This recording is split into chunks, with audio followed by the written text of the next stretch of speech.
Ladies and gentlemen, welcome back to the King's Table podcast, where we speak about identity, leadership, and dominion. And today, we have an amazing guest with us. Without further ado, I would love him to get to introduce himself. Wow. Thank you so much. My name is Lando Lucky, known as King G. And you know, he's king on your table already. Hello. And I'm proud for this opportunity to sit with other king. And, Amen. You know. Who is King G? Who are you? Where are you from? Who is this person saying he's not even Kenyan? King G, I was born in DRC Congo and raised in Rwanda, and I stay in Kenya. I have a background from accounting, so I did accounting in high school. And right now I'm doing theology, where I'm interested for serving people in church, right? And King G is single. I think I love God, and I think in terms of living, I believe like anything which can produce help in terms of finances. I like to do something with my hand more than begging if it is possible. So I don't know if that is how you want that. Okay, wait. You said DRC, then Rwanda. Yes. So DRC Congo, that's when you were born. Yes. And then you came to Rwanda. Did you run away because of wars, or you just came to how? What happened? I started to live in Rwanda in 1993 because first that is where my parents used to do business. And for some reason, mom have a citizenship of Rwanda. Dad have a Congolese citizenship. Is a background from everyone from grandfather is Congolese. And then, so it happened. So I started to live there since 1993. So were you in Rwanda during the genocide? Yeah, I was. Are in you Rwanda. serious? Yeah, I was just 4 years. Like you experienced it? Yes. Are you, like, for real? For real. Whatever they face, I face it. Whatever they challenge, I live with it. What? Because when most of us have been there, one of the things that a lot of people even fear is having those conversations. They don't like talking about it at all because of the trauma and everything that happened. No. So they usually... I always, when you see someone telling you can't talk about something, it's because of lack of maturity. Or maybe fear of politics, you know. This is something also will end up. Or maybe they don't know which side you're on. You might be either Tutsi or Hutu, or maybe you're trying something. It's not even like that. Like, main time is maybe feeling of politics there and there. And people, they end up fear to speak their mind concerning it. So, but the reality is like, if you was there, you was there. If you saw it, you saw it. And you can't against it. Wow. Yeah. Hey. Okay. So Kenya, how did Kenya happen? I started living in Kenya since 2014. After many things happening in Congo. And then Congo Rwanda. Or Rwanda? You know, like I have both nations. Also, you were moving from yes, Congo, from Rwanda, both. And I wasn't fitting in Rwanda at the same time. I felt like Kenya maybe. I felt like Holy Spirit was leading me in Kenya. And you just decided that you just came to Kenya just like that. And don't just think it was easy. It needed for me sleeping outside, live in hard, Kenya? Yeah. You slept outside? Westland, by the way. Are you serious? Yeah, not 1 year. What? Yeah, actually, maybe you knew me when I was sleeping outside. Are you serious? Yeah, I slept outside, Westland. 1 year, 2016. Long season. And God made the way. And then... Wait, relax. You can't take us that fast. Okay. Yeah.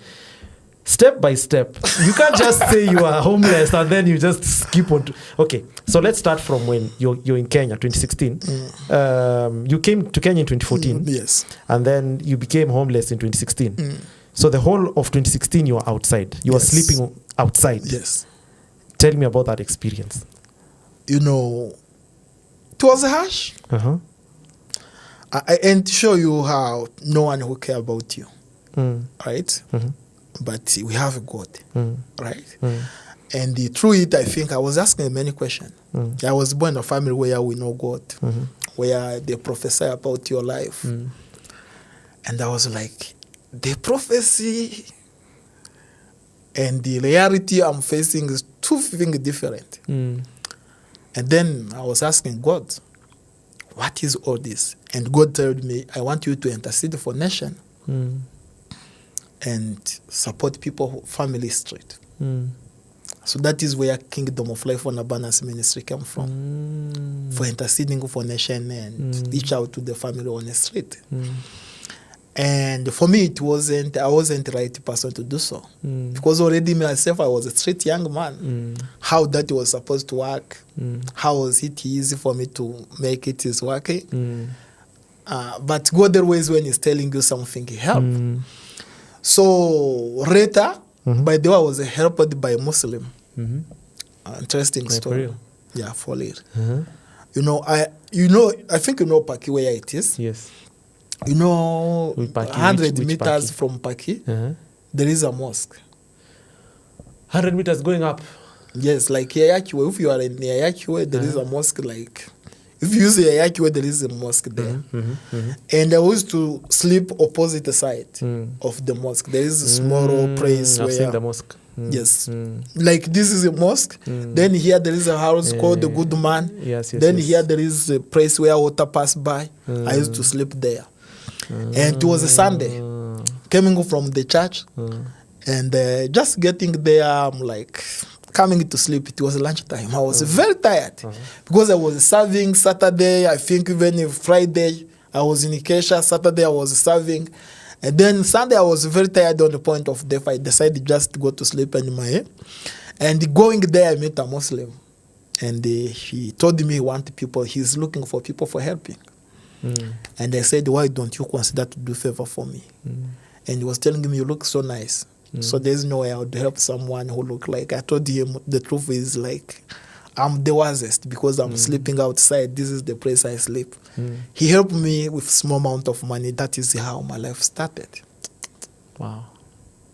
And this does not negate the fact that you experienced people who call themselves Christians before that Muslim came and they never helped. Yeah. You never asked anyone before that Muslim came.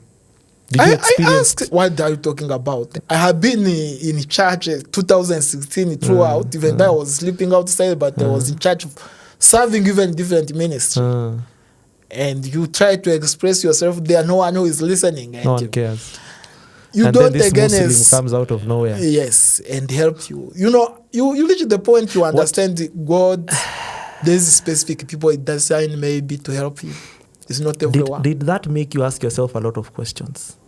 Yeah, because if you've experienced and you're in ministry and you're serving and out of nowhere a Muslim comes and helps you, what questions were going through your head? This is not the first time it happened. By the way, this is the second time when I came in Kenya, helped by a Muslim. Second time? Second time. Are you serious? Honestly speaking. In 2014, when I came in Kenya, I did not have money. I did not know any person. I was just coming knowing like this is the place I'm coming. And I was coming in Nairobi, by the way. And being there, walk long distance, get lifted there and there, walking long distance. My journey for coming in Kenya was the longest journey I have ever seen. You walked? Yes. You walked to get into Kenya? There is a longer distance I walked. Of course, somehow someone will give you a lift. Yeah. But after he turned his way, you will still need to continue to walk. So I end up getting in Kenya, right? But one thing I can tell you is God who was directing my step. It wasn't my vision to be in Kenya. It's God who was directing my step and told me why and how. It's something I saw first, right? Now I'm in Nairobi. And I don't have money and I don't know any person. There is many things happen in the past 2 weeks. Someone just helped me from nowhere. And later it happened, it was not working. I think it's not a little was working, but the promise was like it will help me 2 weeks. Just meeting someone on the street and just accept to help you 2 weeks. Is it not a good help? That guy was the best one. He helped me 2 weeks. And then 2 weeks end up without getting the ability to get a place for starting. And, many things happen. I was robbed in the same 2 days after moving from that house. I was being beaten. I was sleeping in a whole park. And, the first person to be interested in me was a Muslim. And he told me what his father was doing, how he was doing it. And he told me, I would like you to meet my father. And we went. And his father asked me some question and said, hey, son, I really love you. And I don't want you to back sleeping on the street. I have a hotel in Nairobi. And I want you to stay in one room. And I stayed in that room more than 7 months without paying. Wake up every morning, house is clean. And What? I'll receive a token of money every morning, by the way. This is a Muslim. That is a Muslim. Jesus Christ.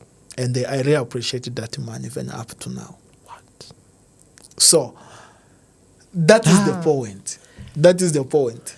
And, of course, being in such a kind of situation, I was having my challenge, which was causing me to come in Kenya.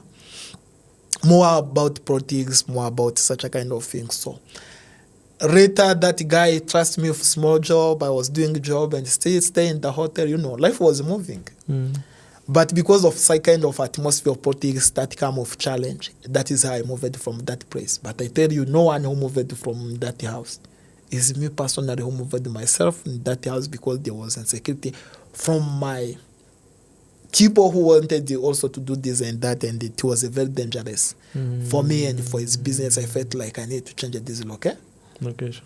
But the guy has helped me, and I really appreciate it. If he can hear me, he know. Wow. So I don't want to mention his name. Wow. But I really appreciate it for his kindness in my life. May Wow. God bless you big time. That's amazing. Yeah.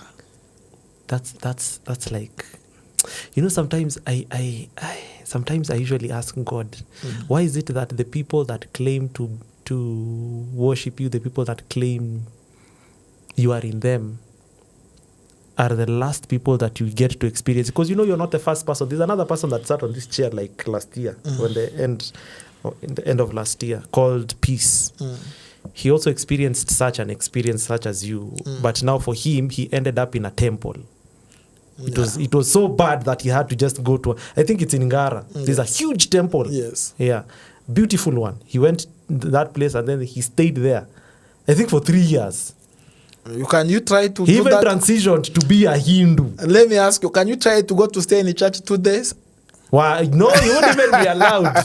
So Even where we are going to, you won't be allowed because So- it's a security issue. When people start exiting at a specific time, you even see So security now, dogs. that is now, you will see the difference. What? The difference is like we build something to worship God, but there's no God in us. If you can't sleep in the church my 2 God. days, why do you convince me?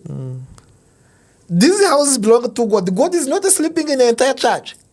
Why should I sleep outside? Why can't you allow me at least to pray during night so that no one will harm me? And during the day, maybe I can still learning everywhere instead of that. But you can sleep in the mosque, you can sleep in a anywhere. temple, you In can temple. see. So that is the difference. That is what makes a difference. If for the churches, because you guys, you can see. I'll clip this part for the churches. You are a part of it. Yeah, a part of it. We are part of it. We need to change ourselves. Yeah. Because it doesn't make sense that, especially the people that I've been interviewing, you listen to their story and you just get to hear that it's either a Muslim or a Hindu but just not a Christian. Also, you need to understand, Christian, we have neglected marketplace, right? We have neglected the marketplace, so we are poor. While other people have the muscles. A man can give you a room of 5,000 every morning, every night, and give him 500, and he's still living as if nothing is happening because he have a muscles. Yeah. Right? But if your pastor tried that, maybe his children will not go to school. And So, then, yeah, that's true. Do you get? But And also, most of them- it's not because God wants us that way. It's because we lack thinking. And even unity. Yes. Even unity, because if you look at the Muslim community, I have a lot of Muslim friends, and one of the things I've realized, and even in Indians, like Hindus, you see the way they build each other when they realize something is happening and someone is maybe outside, someone doesn't have rent or something is happening, they rally, they come together and they help that person. You rarely see that thing in believers, and I don't know why, but it's a culture that we need to pick, because this is something I think God has been reiterating, especially in this podcast, because you experience a lot of things that are happening. I have a friend called Bruce Newton. I don't know if you've ever heard of him. Yeah, Bazokizo. There's an artist called Bruce Newton. He's a friend of mine. And he's also in a season right now where he's been expressing himself. He's been going through grief, the stages of grief. Yeah, you can see denial, anger, resentment. And all of these things that were happening came from the context of personal relationships and the church, where people don't understand that the church is a space where people get healing. There's a perspective we have. I don't know where it came from. I don't know where it came from, where we think the church is only for perfect people and not for people that are struggling. It's lack of understanding. Church can't be the perfect place. First, like the way church was built, not only right now, or when something called church came, it does not came for believer. The apostles, they was preaching the gospel. And then like after one king accepted that now people can come in church. So you will understand, it was the people who used to worship other God, it was the people who used to do all those sorts of kind, who just joined the church. The church. So how those people would be perfect? That's true. So maybe someone wants to be religious, not a Christian. Have you realized even Jesus himself has never worked for righteous people? Right? Even he himself said that unless you exceed the righteousness of the Pharisees, he has never associated with righteous people. And not against righteousness. And the matter would be, what do you call righteousness? Another thing also we need to understand what am I learning in this journey and what I'm facing. You know, you pick anger and bitterness against believer, against leader of the church, but you felt like you forget that there is something God was teaching you in that season, right? And actually the key is for you. You know, no one will have a persecution. No one will have to face true challenge. But you know what? God give exam before. God give you exam before you learn. In a normal life, you learn, and then you do exam, right? But God tested ways will come, you do exam, and then you learn. So when you do exam and fail, and you don't learn, you will still keep in the same circle. Right? So if church could embrace me and receive me and give me nice praise for sleeping, I can assure you I will not have a kingdom of life ministry. I will not be passionate about people who live on the street. I will not be interceding for nation. But because the rejection, I sit and ask God, what do you want to teach me in this? Because I'm surrounded with people who have muscles. How come no one who have a muscle on me? Where have I went wrong? You know, church can reach the point when they judge what they believe. You become religious more than them, because that time you are facing a challenge, you will not pray like someone who is living comfortable. First, you have a time. Second, you have a thing behind you, so you need to pray more. So people, they wonder either you are become so religious, either you are too spiritual. So. But the point is, some of the challenge we face, you need to learn through it.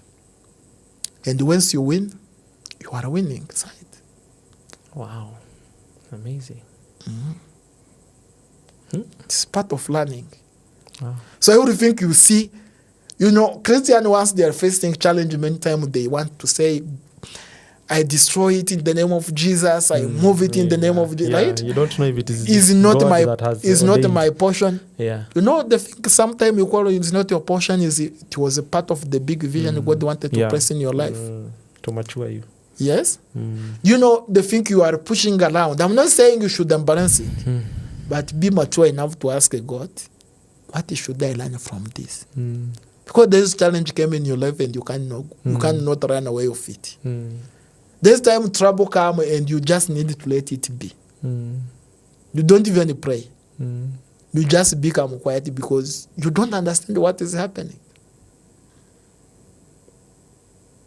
Yeah, I think now I'm preaching. I'm preaching. Wow, that's amazing. Okay, so now it's like time is up, man. The time is up. We've talked a lot and we've not even started the discussion that we wanted to. So now, what's it called? Because you've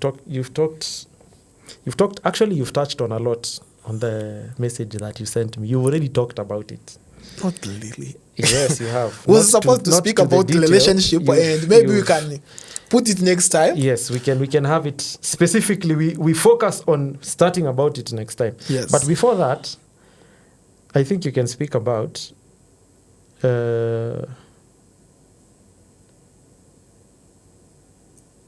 how did you, this number one, put God first. How did you not leave God in that season? Like, what made you stick? Do you understand life where first me I knew God at young age? You was asking me how I was in Rwanda in 94, right? I end up go back in Congo in 94 the same year. And you know, when we was in Congo, the war break in the country, and you will understand which kind of mess lifestyle which was around us.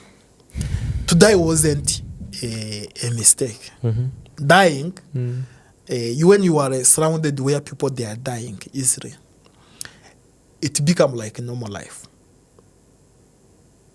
right? In fact, you can reach the point when you ask God, why am I not the one who is dying? Because to die is better option. But through that, I think in 96 is when I was being baptized at 6 years. And it was because I was very sick. And then you will understand the country have a war. So they tried to take me to the hospital which was there. They was not be able to help. And now they send me home. They said, like, you just need to go back home. And die there. And die there because we can't. And that poor situation now, mom said, like, you need to be baptized, that at least when you die, you will go in heaven. You know, they came a pastor, teach me about healing and that and there. And that sickness get healed the day I was baptized. The day I was baptized is the day I was healed. Right? And now I start to have a passion about God. And I start to see vision at younger age. I start knowing God more. I reached the point, like, you know, in normal life, even right now as we speak, I believe you can take everything, but God should be part of my life, right? Because, like, there's time this thing doesn't work. There's time business doesn't work. There's time people just decide to reject you. There's time you can even work hard and you don't see the result of what you are doing. But you know what? Even in such a situation, God is still there only. This time you will face a challenge and you can't be able to reach to your parent, right? And your parent can't be able to reach to you, maybe because of what they are facing on the ground. But how do you live in such a kind of situation? Life is spiritual. I also understand that we are spirits, which have a soul, live in a body. So every person should be spirit. In one way, willingly and unwillingly we are, right?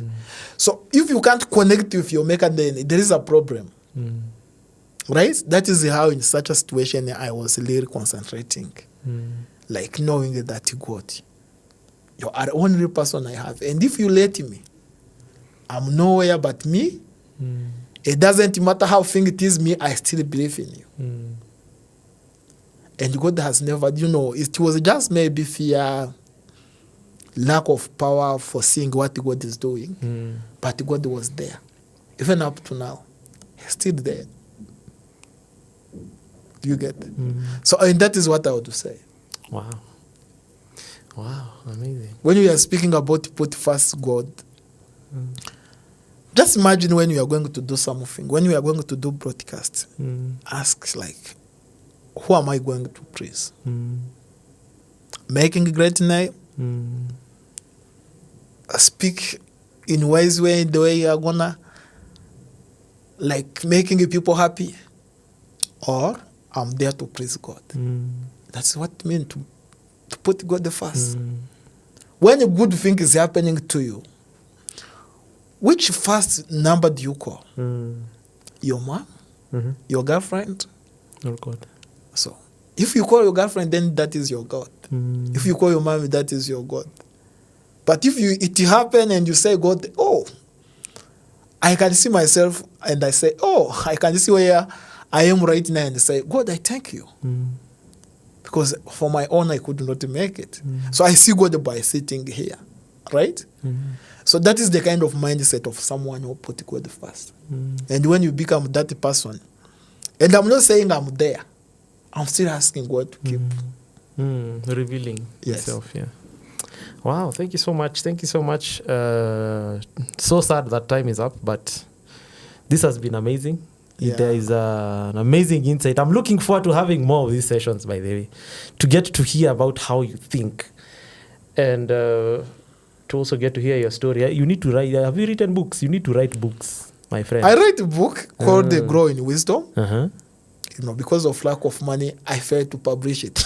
Yeah. There are some things that just need to be written in books. But it wasn't even for my life. It's just sometimes God have a way for inspiring me about different wisdom, and I felt like, oh, I told you every life, for you to go forward in life, you need to reach the point to ask God, what are you teaching me?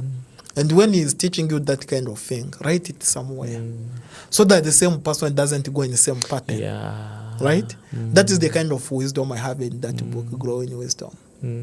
I write different topics. I have never written a book about myself. Now you need to write a book about yourself. So I still ask God to inspire me maybe about it. So it's just for you to this. I think everything that you need has already been put in you, and your story would really inspire a lot of people.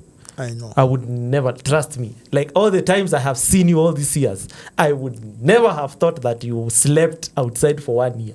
You know, even when I sleep outside, it was so hard for someone to discover that I sleep outside. Yeah. Now you see, such an experience just needs to be documented. Just imagine somewhere. coming in Pakia. Look at the platform of Parkland Baptist Church. Look at the people who come there, and look as if you are looking like you are sleeping outside. How do you gonna fit in that society? You can't. Yeah. So you don't need to reach the point where you become a burden for someone who is sitting nearest you. Just because you are facing a challenge. Yeah? but okay, there's something I was telling my friend. Yes. Which is a tough reality. This is the last thing that we are saying. There are a lot of things in the church that we have accepted. There are a lot of realities we have said. We have come to a point of saying, okay, if you have your own problem, just leave it at home when you're coming to church, maybe something happens. Because it's a reality, right? Even outside of you, a lot of people don't share what they're going through because there's a specific perspective in churches. And I don't just serve in Paki. I serve in so many churches because we do camping and facilitation and team building. So I've seen it in a lot of churches where people even fear expressing themselves because they say, okay, how will they look at me and how will this. And one of the things I'm realizing, you see, the same way we are talking, the same way you told me, Kenya, the church is not there, the church is us, you and me. Yes. I think that's one thing we should also get to inspire, because you're a leader on your own. You get to have people come and sit down and listen to you speak. Yes. These are things that you should start giving as seeds, planting seeds in people's hearts, for people to understand the significance of you being the church as an individual and the Holy Spirit working through you, so that you don't wait for someone else to come and help when you can. You see the story about the Good Samaritan. Your life is literally that. Yeah, it's like that story was taken from the Bible and put in you. Like how many Christians, even including myself, that saw you and thought, okay, sir, maybe you are well. Or the people that you got to share with them, and maybe they said, and then it reached to a point that God had to send someone who is not a Christian. Just because you are seeking him, he decided, let me send someone who will help my son. When people refuse, always, it's not even in church. You see, wise, even in family, when you fail to take responsibility as a man, your wife will take responsibility. And she can even do better than you. But it doesn't mean you can't do better. It just means you fail to take responsibility.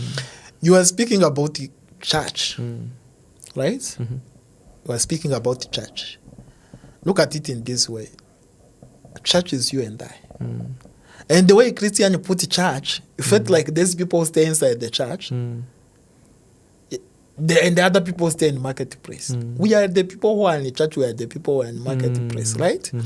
Understand that the church is a reason why, the purpose of the church is for two reasons. And it's not by the way to pray. The reason why you go to church is not to pray. Because we can pray here. Still, you can pray in your room.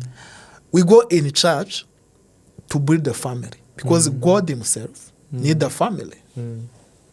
And for me to have a family, I will need to know someone who believes what I believe. What do family do? Just imagine we are here on the broadcast and someone call you and tell, hey, your younger brother is on the hospital. Will you continue with broadcast? Yes. How comes now in the church, when you see your younger brother is naked, you don't care? Because you don't consider them family. Yes. So it's lack of responsibility. But the church, reason why you go to church is building a family where we meet people who believe what you believe, who behave the way you behave, so that you can keep seeking God together. So then, when you start now put like, you can't sit with so and so, you can't see someone struggling and support, it means it is other thing, it is not a church. Because the church is a place where the family of God is. And the family of God they think like, they believe like, literally like God. And live according to the way God designed. Said when you see naked and you support him, Jesus himself said, you supported him. When you feeded someone who was hungry, I love Johnny. Do you know Johnny? The one who pray in mother-in-law. I love the way he take life. One thing I like about him, he's not a perfect guy, but he's that kind of person you ask, how are you doing? Tell you, I'm not fine. I'm hungry. He's not saying so that you go to buy him food, but he's telling you that you know that he's not okay. Right? How do you gonna take this information? Sometimes you run away from him because that is his lifestyle. Or you can say, oh bro, I hear you. I have a 300. Why don't you take 150 and I back with 150? Right? I'm sick. Or like my house is closed. How do you feel like when someone who believes what you believe say, you came to greet me, I did not even ask. And I tell you, know what? My house is knocked because I can't pay. How do you gonna behave? Are you going to run away feel like I'm weird the guy? Or you are going to feel like my brother is facing a challenge? Are you going to tell everyone that, life has already become tough? Or you are going to feel like, maybe I can talk to Pasi and tell him what he's facing and see there is a way out. So it is up to any one of us how we take challenge for each other. But the reason why you go to church is not to pray.